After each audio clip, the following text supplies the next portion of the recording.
Found. As a child, he was a precocious flirt with an angel's face and charisma to spare. Are you shy? No.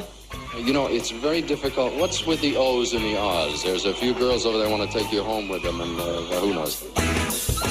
Michael always seemed to be very fond of women. He was a little charmer. There was nothing strange about Michael. There was nothing weird about Michael.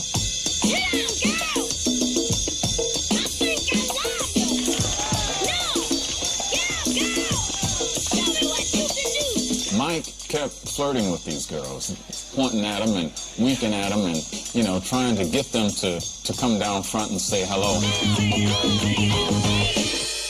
But at an age when most teens crave puppy love, Mike seemed to fear the female touch. And the more he shied away from girls, the more frenzied the fans became.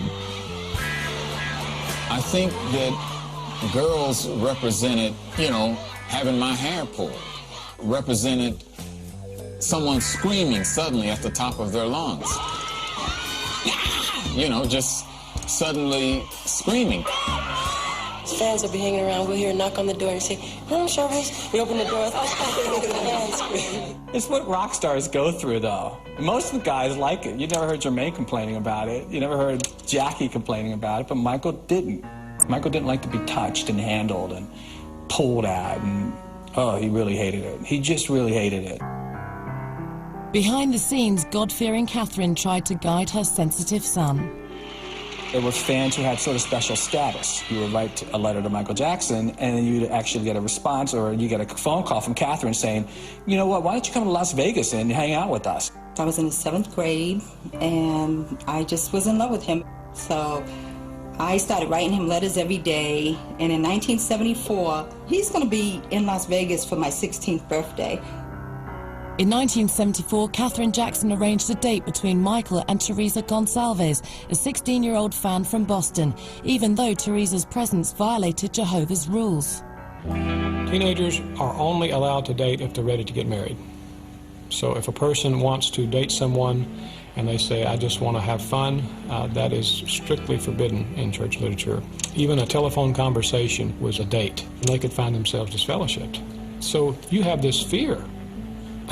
This actual fear of experiencing death. The older Jackson boys seemed to sense Michael was afraid of girls. So after a show at the MGM Grand, they playfully pushed him on Teresa. One holding me and, one brother holding him, holding Michael, and just trying to make us kiss. Here, kiss her, kiss her. And we're both, putting our heads down and trying to stop it. And we ended up in a room together. And it was just me and him. And that's when we had our first one-on-one. But when it was time to make a move, 15-year-old Mike resisted temptation. I'm sitting down about 2 feet away from him. And I'm shy, he's shy, who's gonna start this conversation? So finally, Michael began the conversation by saying, do you believe in the devil? And that just kind of scared me. I was like, where is he going with this? And that's how he started witnessing to me. He discussed the Jehovah's Witness religion with me for about an hour, and he showed me, he had his Jehovah's Witness books and stuff. The amazing thing to me was, when I got home the next day, Jehovah's Witnesses rang my bell. As Michael grew older, his distaste for sex was perceived in a different way.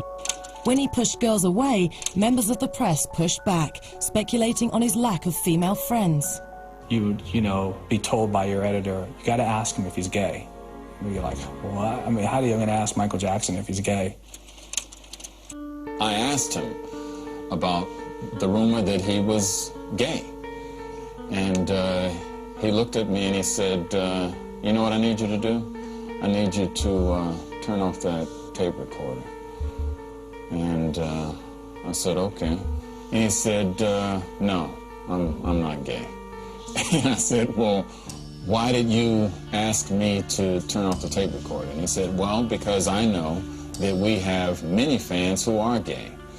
And I don't want to offend any of these people. Imagine that when you're a kid. I mean, imagine, and you don't even want to address those issues with your family members, let alone a guy like me sitting across from you in a baseball cap saying, so listen, dude, are you gay? None of us ever thought Michael was going to turn out to be, you know, as conflicted as he is.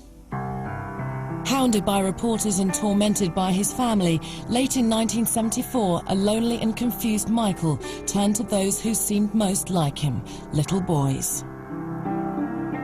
I met Michael back in the early 70s at the American Music Awards. The very first in Michael's long line of young male companions was adorable Hamburger spokeskid, Rodney Allen Rippey. They met when Michael was 16, Rodney was 5. And I'm like, well, can we be friends? He's like, sure, we can be friends. I'm like, can I give you my number? He's like, sure, you can. You want my number? I'm like, yeah.